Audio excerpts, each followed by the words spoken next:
right? So you want to look at it as a U shape, right? So on 2020, actually it happens in 2020, there was the transition of two biggest elements, the earth and the wood element. Now when I say earth and wood, you're like, what hell is that, right? It's Jupiter and Saturn. Now, planetary influences influence how energy works on earth. For the layman who is listening, you will think, oh, the planet's so far away, come on, right? I mean, just think about this. The sun affects how all living things on earth. Suppose you have no sun, you'll lose gravity, you know, right? The moon, this is a tiny planet. It influences 60% of water on earth. And you know our bodies are made of water as well, yeah?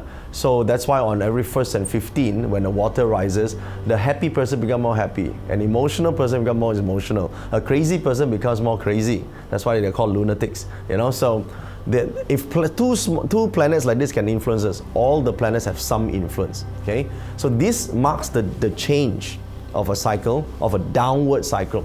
So look at it as a U. So right now we are at that bottom of the U, 2022. The next transition upwards is 2024. So we call this the transition of the period 9. We are in period 8 changing to period 9. It's a major cycle, 24-year cycle of energy streams. So every time this cycle happens, there's a major capital transformation around the world.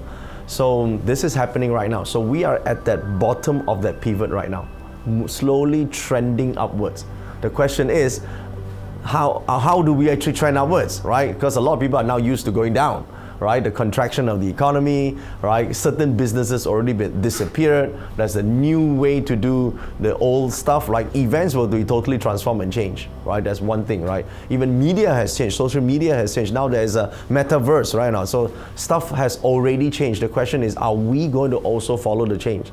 Now, if we do not change, then there will be a group of people that will just be eliminated, and then the emergence of the new kings and the new queens.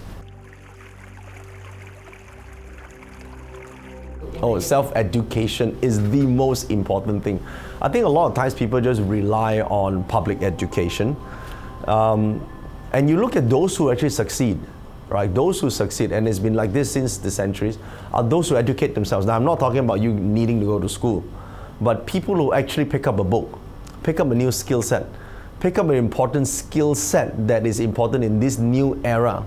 And if they have that, then 2024, now all the way to 2024, they will be able to pivot and be able to succeed. This is so important. I'll give you one example. Being able to write.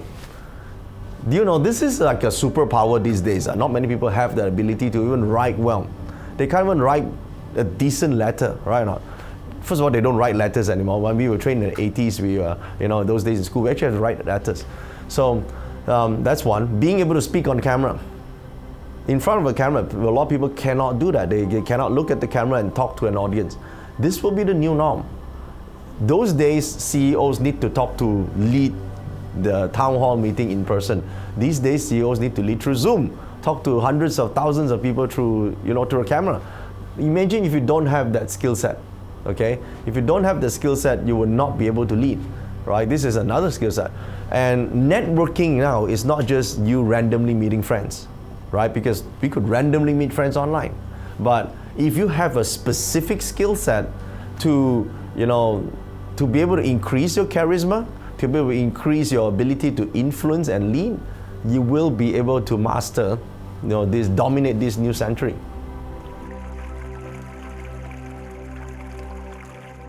I think wealth, I would give it a 3 out of 5. It's only because it's not that the opportunities are not available, it's that people don't see it.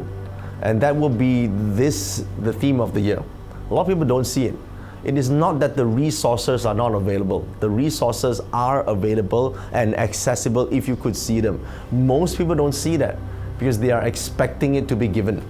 And that's, in general, every person thinks so, right? No matter of what background you are, you're supposed to give me this opportunity, you're supposed to give me this contract, but things have already changed. Such contracts and opportunities, the old style don't exist. So I would say it exists, but people don't see it. That's the first thing. Oh, I think this will take a little bit of time. There should be improvement. There are multiple variations of that virus. But if we look energetically, as I said, we are at that U shape moving upwards. So we are on a trend moving back to not zero cases or no more pandemic, but in a way that is manageable. I think that's hard to say, right? So many people, I think love and relationship is a very personal thing, right? And people love in different ways, right? Some people provide it through personal attention. Some people provide it through their effort and energy. Some people provide it through not being able to communicate properly. Some people can't even apologize properly, right or not? I mean, let alone love someone, right? So I say this is quite hard, but if you're looking for new love, or people will say, is it a great year to get married? My answer to that is any year is good, great to get married if you have found someone that you want to give your life to. I think this is also quite hard to say in general, but I think specifically certain fields might work better. Tech will continue to do well. Pharmaceuticals and wellness will be obviously still on the rise. What you will see a new breakthrough in 2022 would be AI. AI will be something that will dominate the space, or possibly be the new the new focus, a new attention, where people are using technology to actually do treatments, right? Artificial intelligence to actually serve and diagnose problems. This will be like a breakthrough. Until such day you realize that you are in charge of your own happiness. Anyone, right? Any race, any background. Until one day you realize that you're in charge of your own happiness, you can never really be fully happy. Because someone else always has a remote control to click your button, and then you feel really unhappy for the whole day, right? Someone could say something, they could trigger you. Why do you give him the trigger in the first place, right? So until we learn that, it's quite hard to actually achieve happiness for people in general.